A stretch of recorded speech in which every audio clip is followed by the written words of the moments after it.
Alright, so for you guys who don't know me, my name is Michele Abbate, and I am the driver and team owner for GRRRacing. I raced my Scion FRS in the SCCA US Majors Tour, won the championship in 2015, and today I'm going to talk to you a little bit about the Edelbrock Supercharger that we run on our Scion FRS. So a couple weeks ago I posted up that I'd be making this video, and some of you submitted some questions for me to answer, so I have those. We have a kit on our Scion FRS, and we have a kit on the Subaru BRZ that we just drive on the street. So the street car has had the kit on since January 2017, and we've had 0 issues so far. So we've done the install on these several times. As you can see, this one's out of the race car right now. Shameless plug for real water, my favorite water. So anyways, the first question I always get asked about, whether it be the race car or the street car, is what does it feel like? What's the power difference? And the best way I can explain it is, honestly, it feels like you put a different motor in the car. It's nothing like the turbo application where you kind of have your natural RPMs and then the boost kicks in. It's not like that at all. The Edelbrock kit has a very steep dyno chart, so the power is very consistent. It doesn't just like come on, it just is a consistent pull. And the first time I ever drove one with a kit, I was just shocked at how smooth the power was and how much it came on and how strong it was. So that's the best answer I can give for, what does it feel like? It seriously feels like you put a different motor in this car. It's got a lot more power, it's got a lot more torque, there's no dip or anything like that. I mean, Delicious Tuning tunes all of our cars, and it's just the power curve is amazing in these things. So to answer the first question of what does it feel like, if you can get a chance, ride in one. But it's definitely very satisfying to drive. It's very simple power. It's just very easy to control, very predictable, and that's one of the main reasons why I love our superchargers from Edelbrock on our cars. It's just very predictable. There's no lag or anything like that. So obviously, lag is something you get more from a turbo application, but I've seen it in some supercharged cars. But definitely not with this kit. It's awesome, feels really good, and you can really tune a lot of power out of it. Second question I get is, what does it sound like? To be honest, in either of my cars, I cannot hear the supercharger. It may be because of how loud the exhaust is on both the street car and the race car, but I rarely ever hear the whine. I never heard one that you can actually hear it, but there has been times when I was driving the car and maybe Anthony was filming outside, and the camera does pick it up, maybe when there's wheel spin or if you're in the wet or things like that. But for the most part, I would say that the kit's very quiet. You don't really hear any kind of supercharger whine or anything like that. So unfortunately, for those of you that want that, I don't know how to get you that sound, but maybe on a stock exhaust, maybe you can hear it. You'd have to ask somebody that has a stock exhaust. I simply have not had one on either one of my cars while driving it. So unfortunately, yeah, you can't hear it in my cars. Next question is, how's the install? We have installed and uninstalled these kits several times just for maintenance reasons, but basically Edelbrock sends you this awesome binder, and in it is a step-by-step procedure on how to install the kit yourself. As for challenging or not, it's a supercharger kit. I mean, if you've never done one, I would seek some help at least, but everything is in here. There shouldn't be any questions. It's super straightforward. There's pictures on every single step. And I think it's pretty simple, especially when they hand you this when you buy one. So the answer to that, I would say, is if you're somewhat mechanically inclined, you could probably do it. It does help to have someone with you, especially to lift it and to set it and even assist with some of this stuff in here. But I have to commend Edelbrock for putting together this binder, because it's seriously a huge help, even to just look back and see how some things are routed and things like that. So as for install, it doesn't get any easier than this. I mean, they literally lay it out for you. They have a parts layout, diagrams, everything. So yeah, I mean, can't ask for more than that. And it comes in this really nice binder. This is how it comes. So Another big cool thing from Eforce Edelbrock that you don't typically get with other supercharger kits, at least not in my experience. And then before I get to the actual questions that you guys asked, I wanted to also point out that if you don't have one of these, you should absolutely get one. So this is called a spill-free funnel. This is how it comes. You can get it at AutoZone or Pep Boys or whatever. And basically, we call it the burp bucket. It comes with these different fittings, and you just screw it onto your radiator cap, or in this case, the surge tank from the Edelbrock kit. You fill it with water, and you burp the system while the car is running, and you can actually watch the air come through. It's a very simple way of making sure the least amount of air is in your system. Yes, of course, there may be times where you can't get every little bit out without doing some kind of vacuum procedure, but this is a very good investment. I think if you buy them online, they're only like 20 bucks. If you buy them in the store, it's a little bit more like 40 bucks. So if you have the time, order it online ahead. This part number on this one is 24680. So it comes with a couple different adapters. But yeah, just I would invest in one of these because it's been very helpful, especially at the track. So actually, and Edelbrock does mention it in the binder. I think it's like the last page. How to prime the Eforce intercooler system, and it mentions this spill-free bucket, so or spill-free funnel. So yes, definitely I would say get one of these if you're looking to do this install. All right, first question: how does it compare to stock? I already answered that. Is it reliable? Yeah, I would say yes. We've raced on this same kit for 2 years now, 2 seasons, no problems at all with the unit itself. No complaints. I mean, seriously, we rubbed this thing out to like 7,000. Race conditions, 100%. I've never had a failure on any part of the supercharger. So I can't tell you why it wouldn't be reliable. The street car, it's only been on there for about 5 months, but no issues there either. So definitely, absolutely reliable.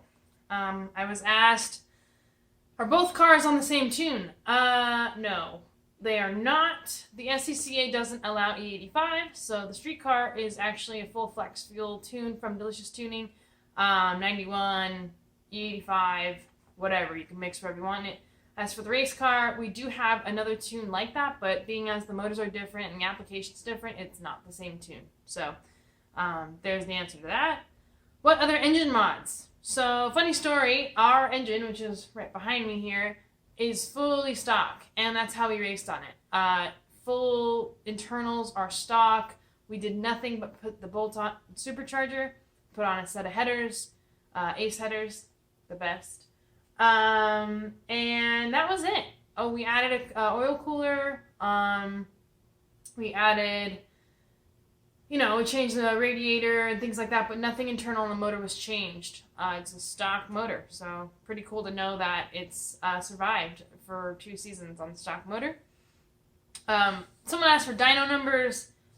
To be honest, it was such a long time ago, I don't remember, and we haven't dynoed Breezy. If you don't know, the BRZ I've named Breezy. But if I can remember right, I think the most power we had NA was about 190, and on E85 it was more like 2 something. I'd just say like 205.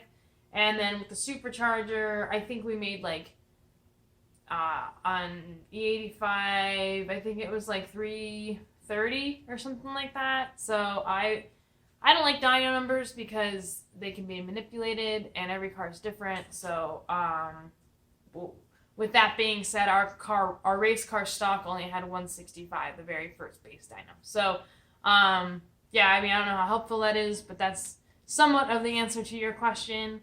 Do you have before and after oil temperature? Yes, I do, but when we were NA, we were running a different oil, so they don't really coincide, but the highest oil temps I've seen in our car is about 230, but typically you run about 220 for oil temp. So does it get heat soaked? Yeah, it can get heat soaked. There's things you can do for that. We're actually working on some of those things right now, so I'll dig into that in a little later in the video. did you have to upgrade your clutch? Well, I don't know if I had to, but we have in both vehicles. We run advanced clutch technology clutches, so go ACT. The race car has the 6-puck unsprung race disc in it with the light and flywheel, the whole clutch kit, pressure plate, all that. And then the BRZ has the street application from ACT. So if I would suggest a clutch, I would say ACT all the way. It just kind of depends on the application of your vehicle, what you're looking to do to it, how you drive it, you know, what you want to get out of it, things like that. What other weak points did it expose? Well, the number one weak point in this car is the transmission, in my opinion. So yeah, so the supercharger really kind of heightens that. Other weak points, if you don't have an oil cooler, I would get one. I've never ran the car without an oil cooler, so I can't tell you what it was before because I just know these motors run really hot. Other weak points. I don't think there's any more, honest. Let's see.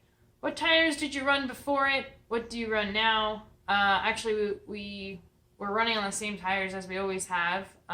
Initially, when we started racing in the SCCA Majors Tour, we'd run on Hoosiers, A7s. But we are so fortunate to have Federal Tire on our side. We are now racing on FC201s. So definitely different tire, not a full slick, but very, very fast and grippy tire. It's been working for us. So if you want to know more about the FC201s, hit me up, and maybe we'll do a video on that. Do you do anything extra to shed heat or protect the supercharger? Yeah, we do all kinds of stuff extra, but things that I would recommend to you if you're racing your car, I don't think you need any of this stuff for a street application. There's none of it on the BRZ, but you know, we do heat wrap, we do insulation, we do upgraded cooling, electric water pump, things like that. But most importantly, I would say for anybody is to make sure your ducting is good on the front of your car. That's where you're going to get all your cooling. That's where all the airflow is. And if you have holes and things like that, or you're missing a skid plate, it's just not going to work right down there. So that would be my main suggestion. If you have specific questions about how to get rid of heat and things like that, post comment below and I'll get back to you. This one says, on the install, the maintenance, heat conditions, etc. Basically, I think we've already gone over most of that. The next one, I'm excited to be answering. So, actually, I forgot to bring it out here. So, hang on just 1 second, and I will go grab it. Why does my belt shred? All right, so before I get into this conversation, I just want to say that initially, our application was all, oh God. Dang. I needed someone to hold my camera. Stay, camera. Okay, so anyways, the next question is, why does my belt shred? So before I get into this conversation, I just want to say that our initial application was on the race car. Oh my God, why?